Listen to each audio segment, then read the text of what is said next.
Hari Om. Dhanvita's world health is wealth YouTube ಚಾನಲ್ಗೆ ಸ್ವಾಗತ. Channel ವೀಕ್ಷಿಸುತ್ತಿರೋ ಎಲ್ಲ ವೀಕ್ಷಕರಿಗೂ ಸಹ ನಮಸ್ಕಾರಗಳು. ಈ ದಿನ ಯೋಗಾಭ್ಯಾಸಗಳಲ್ಲಿ ಒಂದಾದಂತಹ ಒಂದು ಪ್ರಾಣಾಯಾಮ ಶೀತಕಾರಿ ಪ್ರಾಣಾಯಾಮ.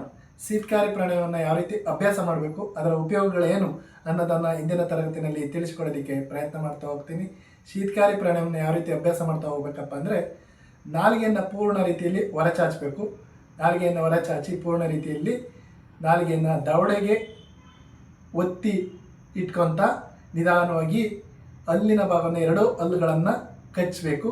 ಕಚ್ಚಿ ನಿಧಾನವಾಗಿ ಹಲ್ಲಿನ ಸಹಾಯದಿಂದ ಉಸಿರನ್ನು ತುಂಬ್ತಾ ಹೋಗಬೇಕು. ತುಂಬಿದ ನಂತರ ಒಳಗಡೆ ಬಾಯನ್ನು ಮುಚ್ಚಿ ಒಳಗಡೆ ಲಾಕ್ ಮಾಡಬೇಕು. ಉಸಿರನ್ನು ಸ್ವಲ್ಪ ಹೊತ್ತು ಹೋಲ್ಡ್ ಮಾಡಿ ತದನಂತರ ನಿಧಾನವಾಗಿ ಮೂಗಿನ ಸಹಾಯದಿಂದ ಉಸಿರನ್ನು ಹೊರಹಾಕಬೇಕು. ಇದು ಶೀತಕಾರಿ ಪ್ರಾಣಾಯಾಮದ ನಿಯಮ. ಒಂದ್ಸಲ ಅಭ್ಯಾಸ ಮಾಡಿ ತೋರಿಸ್ತೀನಿ ಯಾವ ರೀತಿ ಅಭ್ಯಾಸ ಮಾಡಬೇಕಪ್ಪ ಅಂತ.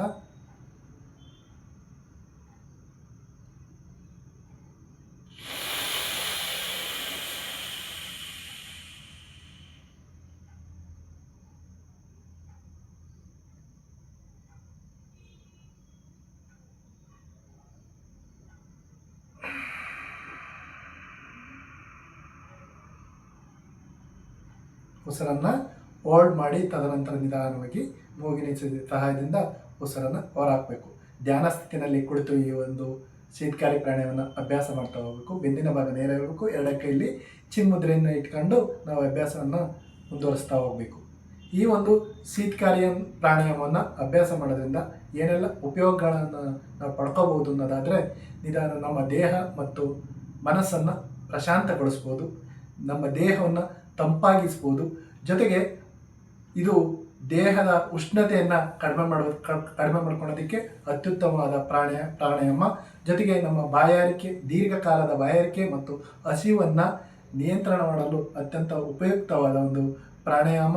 ಜೊತೆಗೆ ನಮ್ಮ ಕಣ್ಣು ಮತ್ತು ಕಿವಿಗಳಿಗೆ ವಿಶ್ರಾಂತಿಯನ್ನು ನೀಡೋದಕ್ಕೆ ಅತ್ಯಂತ ಉತ್ತಮವಾದ ಪ್ರಾಣಾಯಾಮ. ಮಾನಸಿಕ ಒತ್ತಡ ಮತ್ತು ಖಿನ್ನತೆಗೆ ಅತ್ಯುತ್ತಮವಾದ ಪ್ರಾಣಾಯಾಮ. ಇಷ್ಟೆಲ್ಲ ಉಪಯೋಗಗಳನ್ನು ಈ ಪ್ರಾಣಾಯಾಮದಲ್ಲಿ ಪಡ್ಕೋಬೋದು.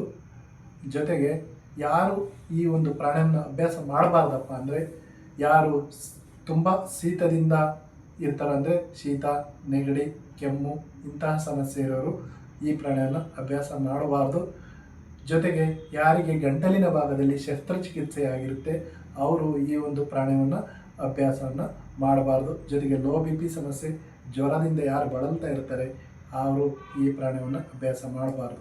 ಉಳಿದವರು ಈ ಪ್ರಾಣಾಯಾಮವನ್ನು ಪ್ರತಿನಿತ್ಯ ಅಭ್ಯಾಸ ಮಾಡೋದ್ರಿಂದ, ಎಷ್ಟು ಬಾರಿ ಅಭ್ಯಾಸ ಮಾಡಬೇಕಂದ್ರೆ 9 ರಿಂದ 15 ಬಾರಿ ಈ ಪ್ರಾಣಾಯಾಮವನ್ನು ನಿರಂತರವಾಗಿ ನಾವು ಅಭ್ಯಾಸ ಮಾಡೋದ್ರಿಂದ ಇಷ್ಟೆಲ್ಲ ಉಪಯೋಗಗಳನ್ನು ಪಡ್ಕೋಬೋದು ಅಂತ ಇಂದಿನ ತರಗತಿಯಲ್ಲಿ ತಿಳ್ಕೊತಾ, ಈ ದಿನ ಶೀತಕಾರಿ